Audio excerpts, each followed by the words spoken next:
사랑하는 주안교회 성도 여러분, 안녕하세요. 김성현 전도사입니다. 우리를 사랑하시는 주님과 오늘도 함께하며 복된 하루가 되길 바랍니다. 1월 26일 수요일 주만나는 하나님이 주신 사명과 약속을 붙잡아야 한다라는 제목으로 본문은 창세기 9장 28절에서 10장 5절까지 말씀입니다. 오늘의 본문은 노아가 심판 이후 하나님이 생육하고 번성하며 땅에 충만하라 라는 아담에게 주신 사명과 같은 사명을 받게 되고, 그 이후 노아는 350년을 살고 950세가 되어 죽게 됩니다. 노아는 여호와께 은혜 입은 자, 의인 완전한 자라 불리며 하나님과 동행하는 자였습니다. 비록 심판 이후 노아가 포도주를 먹고 취해 아들들에게 벌거벗은 몸을 보였지만 그는 여전히 하나님과 동행하는 자였습니다. 노아는 심판 후에 생육하고 번성하며 땅에 충만하라 라는 하나님의 사명을 받아 거룩한 계보를 잇기 위해 아들들에게 말씀을 가르치고 믿음의 삶을 살아가는 방법을 가르쳤을 것입니다. 그리고 노아의 아들들은 하나님의 명령을 감당하며 하나님과 동행하는 노아의 모습을 보고 자랐습니다. 노아의 아들들은 하나님을 향한 믿음을 가지고 있었고 하나님과 동행하는 모습을 족보를 통해 우리에게 보여주고 있습니다. 노아와 노아의 아들들의 족보를 보며 우리는 두 가지를 살펴보려고 합니다. 첫 번째는 사명을 완수해야 한다입니다. 노아는 아들들을 생육하고 아들들은 자신들의 후손을 낳아 생육하고 번성했습니다. 그리고 노아가 포도주에 취해 벌거벗고 있을 때 아들들이 뒷걸음으로 들어가 하체를 덮고 얼굴을 돌이키고 하체를 보지 않은 모습을 보며 우리는 그들이 노아에게 하나님의 말씀을 배웠고 하나님의 자녀로 살아갔음을 알 수 있습니다. 노아는 자녀들에게 비록 포도주에 취해 벌거벗은 몸을 보였지만 그는 아들들에게 하나님의 말씀을 가르치고 하나님의 자녀로 살아가는 방법을 가르쳤습니다.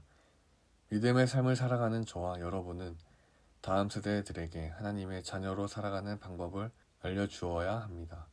우리의 행동을 보고 말을 들으며 자라는 다음 세대 자녀들에게 우리는 믿음의 선배로서 그들에게 본이 되어야 하고 그리스도인다운 삶의 모습을 보여주어야 합니다. 그리고 자녀들에게 하나님을 믿지 않는 일에게 나도 부모님이 믿고 있는, 또 저 사람이 믿고 있는, 저 분이 믿고 있는 하나님을 나도 알고 싶고 믿고 싶다라는 마음을 줄 수 있는 삶을 살아가야 합니다. 하나님이 주신 말씀을 기억하고 말씀으로 삶을 살아내는 모습을 보여주며 그리스도인의 향기를 나타내는 하나님의 사람들이 되길 소망합니다. 두 번째는 약속의 말씀을 굳게 붙잡아야 한다입니다. 오늘 본문에 나온 야벳의 족보를 통해 하나님의 약속의 말씀은 반드시 성취된다는 것을 알 수 있습니다. 창세기 9장 27절을 보면 하나님이 야벳을 창대하게 하사 셈의 장막에 거하게 하시고 가나안은 그의 종이 되게 하시기를 원하노라 하였더라 라고 하나님이 말씀하시며 노아의 아들 야벳을 축복하십니다. 그렇게 야벳의 후손들은 지금의 스페인, 덴마크, 프랑스, 폴란드 등 북유럽의 지역에서 머물며 하나님과 함께하며 창대하게 됩니다.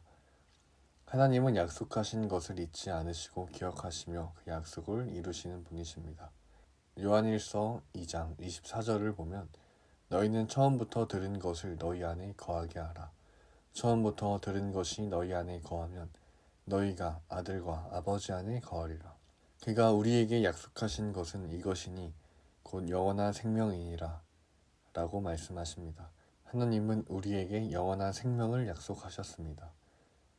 그리고 28절을 보면 자녀들아 이제 그 안에 거하라. 이는 주께서 나타내신 바 되면 그가 강림하실 때에 우리로 담대함을 얻어 그 앞에서 부끄럽지 않게 하려 함이라 라고 말씀하십니다. 하나님 안에 거하는 자에게는 영원한 생명을 약속하셨습니다. 그리고 하나님 안에 거하는 자는 주께서 다시 오실 때 하나님 앞에 부끄럼 없이 담대하게 설 수 있음을 알 수 있습니다. 우리에게 약속의 말씀을 주신 것은 심판의 때에 우리를 구원하시기 위한 하나님의 사랑임을 기억하며 살아가길 소망합니다. 우리는 삶을 통해 우리의 자녀들에게 또는 우리의 이웃들에게 하나님의 말씀으로 살아내는 삶을 보여주며 그들이 하나님에 대한 마음을 가질 수 있게 우리가 바로 서야 합니다. 그리고 우리는 하나님의 약속은 반드시 성취된다는 것을 기억하며 오늘 하루도 하나님 안에 거하고 하나님 말씀으로 살아내는 저와 여러분이 되길 소망합니다.